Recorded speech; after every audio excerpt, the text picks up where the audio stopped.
ٹیپو سلطان، ایک نام جو آج ہر آدمی جانتا ہے، ہر آدمی کے دل میں ہوتا ہے کہ کاش میں بھی ٹیپو سلطان جیسا بہادر ہوتا۔ آج کل بہت ساری کنٹروورسیز ہو رہی ہیں ٹیپو سلطان پر کہ وہ اینٹی ہندو تھے اور انہوں نے بہت سارے مندر توڑے تھے، مگر سچائی ایسی باتوں سے بہت الگ ہے۔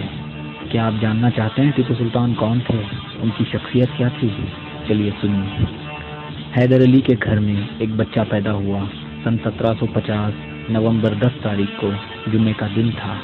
دیون ہلّی میں اس بچے کا نام فتح علی ٹیپو سلطان رکھا گیا، ایک صوفی بزرگ حضرت ٹیپو مستان اولیاء کے نام پر۔ بچپن سے ہی حیدر علی نے ٹیپو سلطان کو ہر قسم کی تعلیم دی، انہیں صرف اسلام نہیں بلکہ ہندوازم کے بارے میں بھی سکھایا گیا۔ ٹیپو سلطان بچپن سے ہی بہت شانت سوبھاؤ کے تھے۔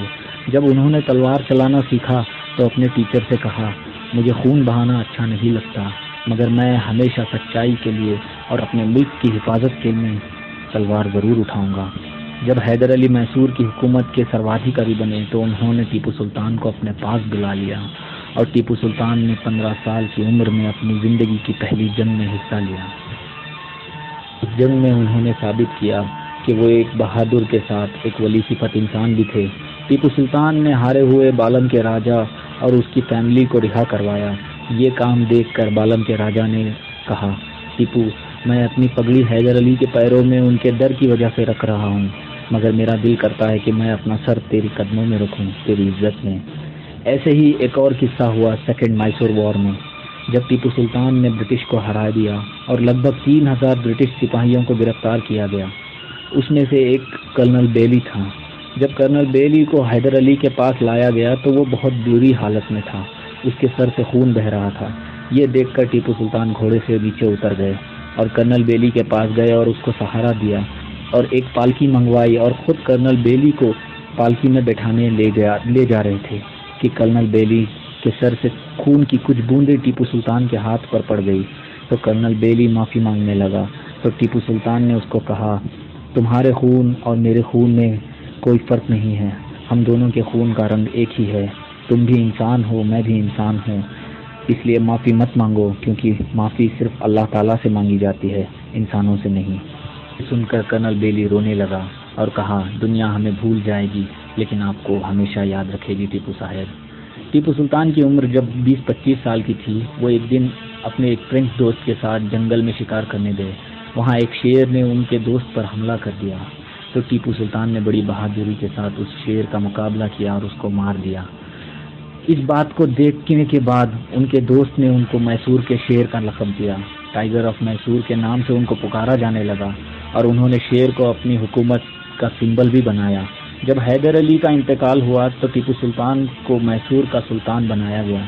جب ان کی تاج پوشی ہوئی تب انہوں نے اپنے دربار میں کہا، اے درباریوں، میں ایک معمولی انسان ہوں، میری طاقت، عزت، حکومت سب اللہ تعالیٰ کے ہاتھ ہے، ہماری زندگیوں کا کوئی بھروسہ نہیں، اس لیے جب تک میں زندہ ہوں میری سانس میرے ملک میں بسنے والوں ہر انسان کے لیے چلے گی۔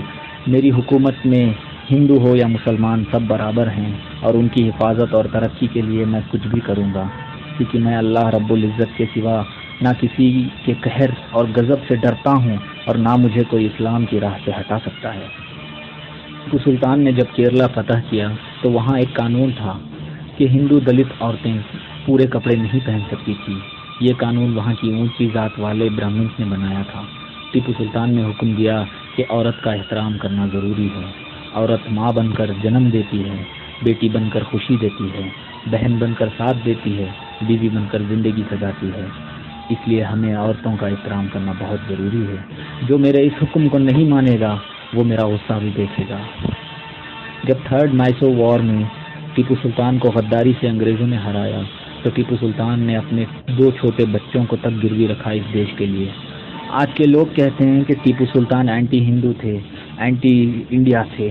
ذرا سوچو، تم نے آج تک کیا کیا ہے انڈیا کے لیے؟ اگر ٹیپو سلطان چاہتے تو ایزیلی انگریزوں کے ساتھ ہاتھ ملا سکتے تھے، لیکن وہ جانتے تھے کہ انگریز ایک غدار اور دھوکے باز قوم ہے جو صرف یہاں انڈیا کو لوٹنے کے لیے آئی ہے، اور انگریز بھی جانتے تھے کہ جب تک ٹیپو سلطان زندہ ہیں ہندوستان پر انگریزوں کا قبضہ نہیں ہو سکتا۔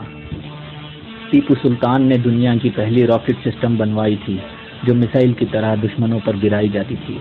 ٹیپو سلطان نے رام نگرم میں ریشم کا ویاپار شروع کروایا. ٹیپو سلطان نے بنگلور کا لال باغ گارڈن بنوایا. جب شرنگیری مٹھ کو مراٹھا آرمی نے لوٹا تھا تو وہاں کے مہاگرو سوامی سچیدانند بھارتی جی نے ٹیپو سلطان سے مدد مانگی تو ٹیپو سلطان نے فوراً مدد بھیجی اور لیٹر میں لکھا، جن لوگوں نے ایسی پاک جگہ کو لوٹا ہے اللہ ان لوگوں پر ضرور قہر اتارے گا.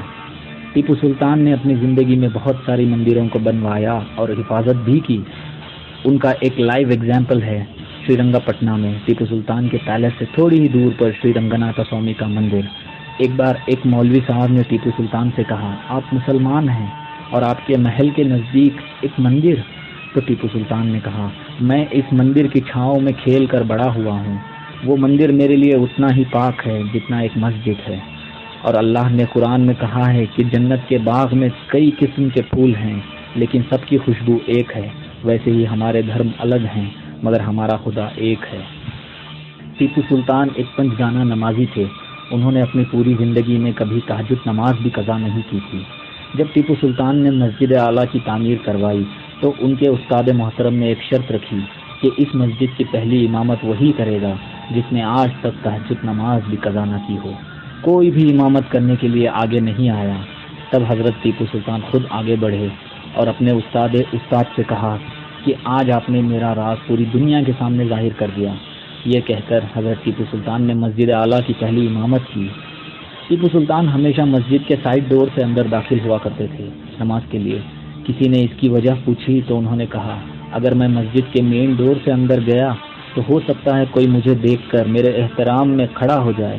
یہ غلط ہوگا کیونکہ اللہ کے گھر میں ہم سب برابر ہیں، اس لیے میں ہمیشہ سائڈ ڈور سے یعنی بازو کے ڈور سے داخل ہوتا ہوں.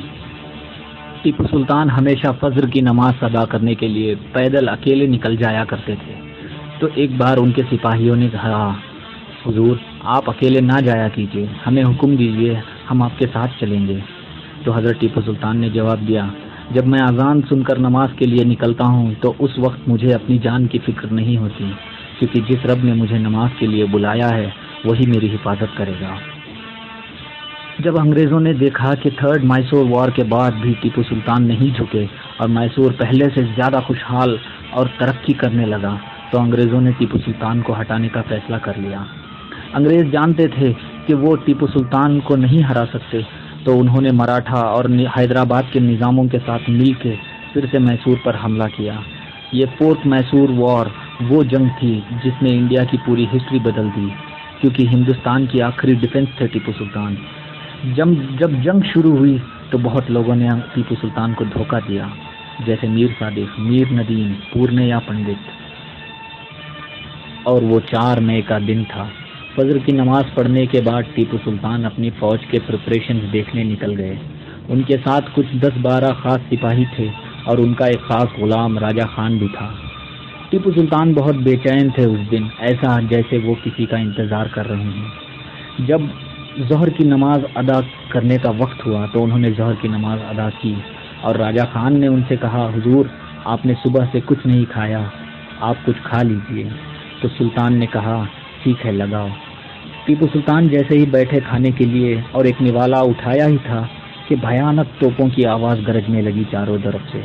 انہوں نے نوالا نیچے رکھا اور کھڑے ہو گئے اور کہا، الحمدللہ میرے ساتھیوں، وہ وقت آ گیا جس کا انتظار تھا. جو میرے ساتھ آنا چاہے وہ آ سکتا ہے اور جو نہ آئے اس پہ میں کوئی گلہ نہیں کروں گا. تو سب لوگوں نے کہا، حضور ہم آپ کے لیے اپنی جان حاضر کرتے ہیں، ہم آخری سانس تک آپ کے لیے لڑیں گے. یہ سن کر ٹیپو سلطان نے کہا، نعرہ تکبیر. تو سارے سپاہیوں نے کہا، اللہ اکبر، اور سب واٹر گیٹ کی طرف بڑھے جہاں انگریز قلعے میں داخل ہو رہے تھے. ٹیپو سلطان جب وہاں پہنچے تو بہت انگریز قلعے کے اندر داخل ہو چکے تھے اور ان کے ساتھ جنگ شروع ہو گئی. ٹیپو سلطان اور ان کے خاص کچھ 10-15 سپاہیوں نے لگ بھگ 500 سے زیادہ انگریزوں کو قتل کر دیا. جب انگریزوں نے دیکھا کہ یہ لوگ انگریزی فوج کو گاجر مولی کی طرح کاٹ رہے ہیں تو کچھ برٹش سپاہی قلعے کی دیواروں پر چڑھ گئے اور گولیاں چلانے لگے. ایک ایک کر سارے سلطان کے وفادار سپاہی شہید ہو گئے. ٹیپو سلطان بھی کافی زخمی ہو گئے تھے. پھر اچانک ایک گولی ان کے دل کے پاس لگی تو وہ گھوڑے سے نیچے گر پڑے. ان کے ساتھ راجہ خان تھا. راجہ خان نے کہا، حضور یہ لوگ جانتے نہیں ہیں کہ آپ کون ہیں، اگر آپ اجازت دیں تو میں اعلان کر دوں گا کہ آپ ہی ٹیپو سلطان ہیں، تو یہ لوگ آپ کی جان بخش دیں گے۔ ٹیپو سلطان نے کہا، چپ رہو، کیا تم مجھ سے میری شہادت چھیننا چاہتے ہو؟ گیدڑ کی 100 سال کی زندگی سے شیر کی ایک دن کی زندگی بہتر ہے۔ یہ کہہ کر سلطان پھر اٹھے اور تلوار اٹھائی اور لڑنے لگے۔ سلطان نے تلوار پھر اٹھائی اور لڑنے لگے۔ تبھی اچانک ایک گولی ان کے سر میں لگی جو ان کے سیدھے کان کے اوپر لگی تھی اور ٹیپو سلطان شہید ہو گئے۔ لگ بھگ عشاء کا وقت تھا۔ ہر طرف پورے سرنگا پٹنہ میں لوٹ مار چل رہا تھا، اور تبھی ایک خبر آئی کہ حضرت ٹیپو سلطان کا جسم مل گیا ہے واٹر گیٹ کے پاس۔ ڈیوڈ برڈ نے حضرت ٹیپو سلطان کے جسم کے پاس کھڑے ہو کر کہا کہ آج سے ہندوستان ہمارا غلام ہے، کیونکہ ہندوستان کا رکھوالا میسور کا شیر مر چکا ہے۔ بیئرڈ نے حکم دیا کہ ٹیپو سلطان کے جسم کو محل لے جایا جائے پالکی میں۔ جب عشاء کی اذان کا وقت ہوا تو ایک بوڑھا آدمی مسجد اعلیٰ کے مینار تک پہنچا اور اس نے اذان دینی شروع کی۔ وہ اذان سن کر ہر آدمی کی آنکھوں میں آنسو تھے، یہاں تک کہ انگریز بھی اداس ہو گئے۔ اگلے دن حضرت ٹیپو سلطان کی نماز جنازہ ہوئی مسجد اعلیٰ میں، اور جنازہ لے کر گنبد لے جایا گیا۔ پورے راستے میں لوگ رو رہے تھے، کچھ لوگ جنازے کے سامنے جھکے ہوئے تھے۔ سرنگا پٹنہ میں ہر آدمی، ہر عورت، بوڑھا، بچہ، سب جنازے کے اس جلوس میں موجود تھے۔ برٹش کیپٹن رچرڈ بیلی نے اپنی ڈائری میں لکھا ہے، جب ٹیپو سلطان کو دفن کیا جا رہا تھا تو ہم لوگوں نے 21 توپوں کی سلامی دی ٹیپو سلطان کو، تو ان توپوں کی آواز کسی کو سنائی نہیں دی، کیونکہ آسمان میں ایسی بجلیاں گرج رہی تھی، ایسا لگ رہا تھا کہ آسمان والے خود ٹیپو سلطان کا استقبال کر رہے ہیں۔ اور جیسے ہی ان کو دفن کر کے ہم لوگ آگے بڑھے، ایسا طوفان آیا کہ لگ بھگ پورا سرنگا پٹنہ ڈوب گیا کاویری کی باڑھ میں۔ یہ تھی کہانی حضرت ٹیپو سلطان کی اور ان کی زندگی کی۔ وہ جاتے جاتے پوری دنیا کو ایک ایسا پیغام دے گئے کہ دنیا قیامت تک اس کو یاد رکھے گی کہ گیدڑ کی 100 سال کی زندگی سے شیر کی ایک دن کی زندگی بہتر ہے۔ اگر اس کہانی میں یا میرے بتانے میں کوئی غلطی ہو گئی ہو تو اللہ رب العزت مجھے معاف فرمائے۔ میرا نام شفیق احمد خان ہے، میں ایک عاشق حضرت ٹیپو سلطان ہوں۔ اللہ تعالی ہم سب کو حضرت ٹیپو سلطان جیسی بہادری نصیب فرمائے اور ان جیسی وطن پر شہید ہونے والی موت عطا فرمائے، آمین۔ جے ہند، جے کرناٹکا۔